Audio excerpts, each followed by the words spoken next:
All right, Eldritch Altars. In the Forbidden Sanctum expansion, we're making a number of changes to Eldritch Altars, specifically to their rewards, the monster packs they spawn, and the incentives for rushing to map bosses before completing the rest of the map.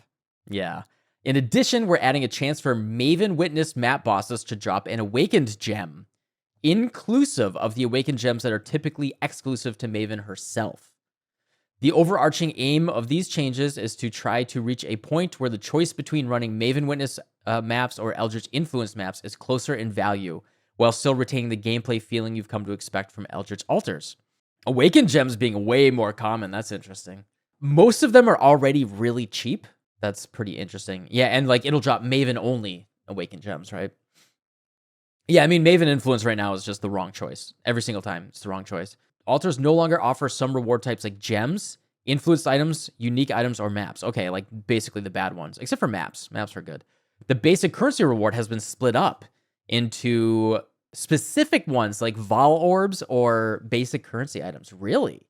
Altars no longer offer augmentation, transmute, whetstones, or armor scraps. So only good items. Okay.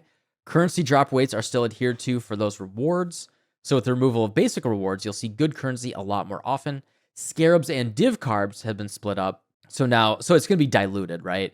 So instead of any div card, it's going to be div cards with jewelry, div cards with unique gloves, anything like that. So yeah, with there being more options and it being diluted, I think you're still going to see on the top end, I think it might be a little less good. We'll see. These specific rewards will be split so they're exclusive to one altar type. So it actually matters if you choose red or blue, which is good. Right now, you just choose the one that's less scary for you. Which, although I will say, red or blue, it is very build specific, right? Like some blue altars will just, specifically blue, will brick some builds. So it's curious. Scarabs are offered a lot less, but we don't want them to be too scarce. We're adding rusted scarabs to the core drop pool. What? So rusted scarabs in the core drop pool, huh? Wow. We're adding a vendor recipe that can 3-to-1 up to gilded? That sets a known value between them, like essences. We're adding an upgrade button to the fragment stash tab. Wow. Okay. That's pretty wild, actually. That really, really changes the relationship with scarabs. So rusted scarab, you just always pick up rusted scarabs anyway now. The amount of influence packs spawned by altars has been reduced by 33%, but the chance of influence altar spawning has been increased by 50% to offset this. We're making changes so that altar choices that affects boss drops or influence monster drops are comparably valuable. Okay, so the boss ones theoretically will be like big. Instead of it's like 6 basic currency, it'll be like 6 divine orbs. Okay. We've redesigned the Wrath of the Cosmos keystone. I'm curious. We've changed Wrath of the Cosmos. Okay. We've changed Wrath of the Cosmos and Eldritch Gaze to only apply to maps affected by their... Oh. So you can't grab Wrath and Eldritch Gaze now. Okay. Not directly related to altars, but related to the choice of what type of influence. We're adding a chance for Maven Witness map bosses to drop an Awakened Gem. Yep. Eldritch altars are currently too rewarding so much that they create a disincentive for any out-of-map gameplay. We've lightly nerfed their total rewards and updated them in various other ways that we'll outline below. While it is fair to say that you can no longer min-max into rewards in such an extreme way, they will still be quite rewarding. The reason why Elk and Go is good right now is because of Eldritch altars. So with all this said, we have to wait and see how rewarding it actually is. But if the main, I guess they changed the format to not say problem solution, but it's still the same format, right? Eldritch altars are too rewarding, so you don't want to do out of map gameplay. Here's the thing, is if Eldritch altars didn't exist, regular map gameplay would be really bad. Like Eldritch altars are like what make it right now, right? Yeah, so I don't think this is going to be a big nerf. Like they're clearly just trying to smooth it out. So yeah, we're going to have to really, really look at this. And we're going to have to evaluate. Don't jump to any conclusions. We don't know what this is feeling like, but it will be less rewarding. Maybe only 10%, but less. But don't jump to conclusions yet. So they removed some duplicate gems, stuff like that. They no longer give generic basic currency, but now you can get things like 3 Vol Orbs. Currency rewards from influence minions no longer drop in stacks larger than 1. So you only get individuals off them now, but it'll be better currency on average. The common ones have been removed. So at the very least, you're going to find, it doesn't say chance orbs. So probably chance orbs are considered a higher tier basic currency. Funny enough, it goes like chance, scour, regret. I don't know where alchemy is. Chance, scour, regret, alchemy, chaos. Those are basically like the mid-tier basic currencies. They're just removing like the tier, like the low tier ones. Similarly, instead of offering choices for scarabs or div cards, you get specific ones like unique reward jewelry, aka, I mean, this is bad, right? No one wants these.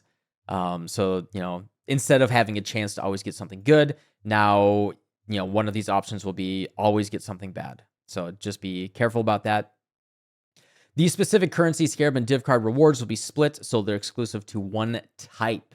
That means if you're targeting a specific reward type, you have to pick either Searing Exarch or Eater of Worlds. You can't just, choose the one that's better for your build, which kind of sucks because specifically the downsides on Eater of Worlds specifically, it has like reduced cooldown time per, I think it's like reduced cooldown time per power charge or something like that, which, bricks cast on crit builds. It has projectiles go in random directions, which bricks most projectile builds. So there's like some real bricky ones that like I only run Searing Exarch because of that. So that'll be interesting. To give a specific example, if you run maps by Eater of Worlds, you'll see Divine Orbs from basic currency more than twice as often as before. What happened to Delhi Everywhere? We're doing something more fun. we're reading the Manifesto that just came out. Let's see. On the whole, scarabs will be offered a lot less than before from altars. However, we don't want them to be too scarce in general. As such, we're adding rusted scarabs to the core drop pool. We're also adding a vendor recipe that can be used to upgrade scarabs between tiers with the 3-to-1. Okay. I mean, they already gave us like the top level, right?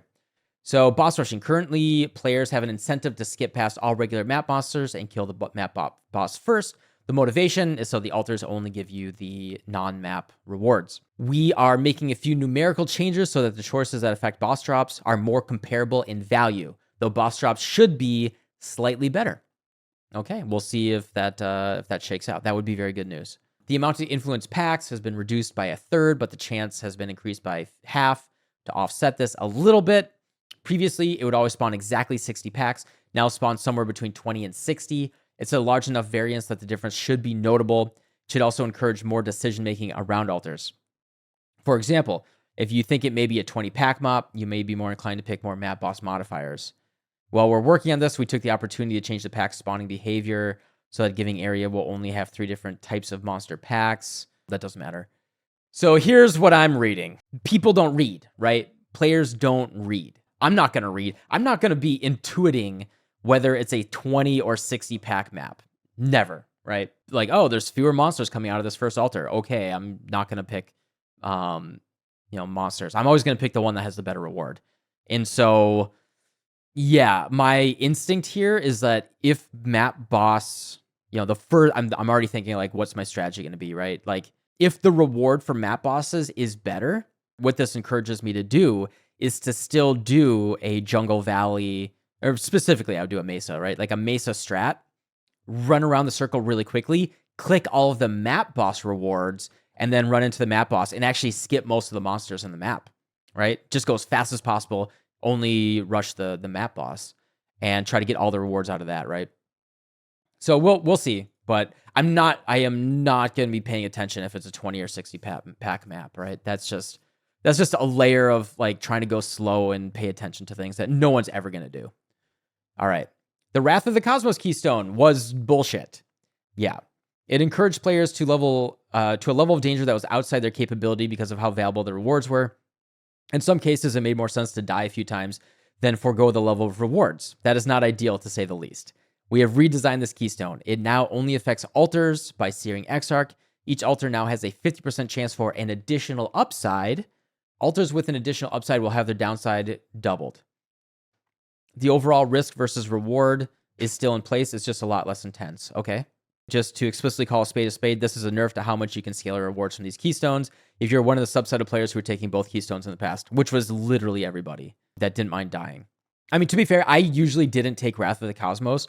It was so rewarding, but it was really, you would literally always die 2 to 4 times a map. 25% increased damage taken per altar. You're just always dead. It doesn't matter who you are, right? So this is better. What this wording is, it's exactly the same as Eldritch Gaze, but different. Instead of like 50% increased effect of the upside with an additional downside, it's 50% additional upside with double effect of downside, right? It's just like, it's the inverse, but kind of doing a very similar thing. At this point, it just like doesn't matter if you want some more rewards and just a little bit more downside. That's fine. I think that's a fine change. Conclusion, altar rewards are a bit more sensible now, though clearer reward types and by toning down the extreme levels of giftiness.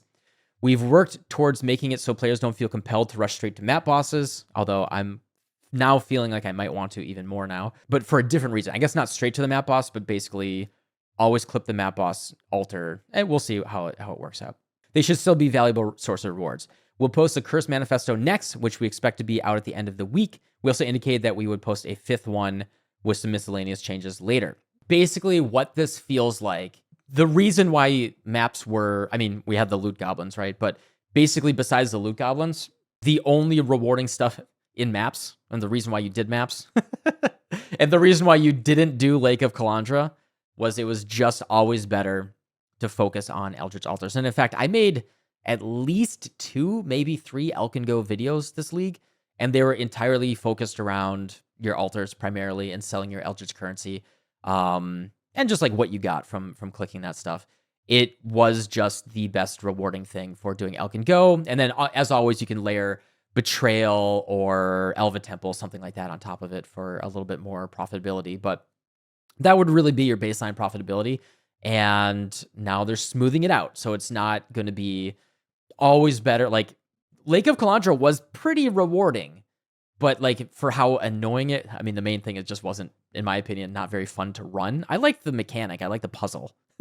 But running lakes, I found personally kind of annoying just because like the layout and like the loot, you know, the bullet sponge monsters. I think we have to see what the numbers look like. If it's only 10% less loot or 15% less loot on average, I think it'll be totally fine. But if it's, 30, 40% less loot from the altars, right? Hopefully the league mechanic makes up for it. It's like, hopefully the league mechanic's like Sentinel level of rewarding. Now, the one really, really big cool thing about this, the change to Maven Witness stuff. Running Maven Witness maps is dumb. It's just dumb right now. There's no reason to do it. Even if you wanted to farm Maven fragments, you would just do it on like a rotation with like one of the higher level invitations.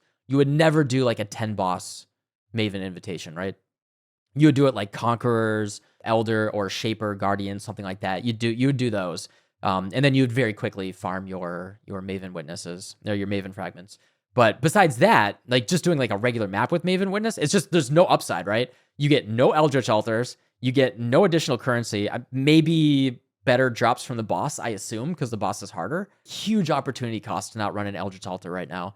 So the extra management of it is a big pain in the ass. The fact that you have to run 10 different maps and you can't run the same map is a severe downside. I hope that they look at that, because at most players want to run like maybe 3 different maps, usually 2, and only 2 because you want to be running 1. So anyway, that is the Balanced Manifesto on the Eldritch Altars.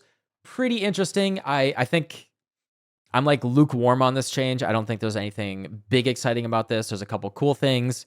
Overall seems really well thought out. I don't think there's anything like bad about it. The big thing that we do want to care about here is hoping that the rewards for 3.20 loot mechanic are good. And that's it. All right. Anyway, that is that. I guess I will log back into this.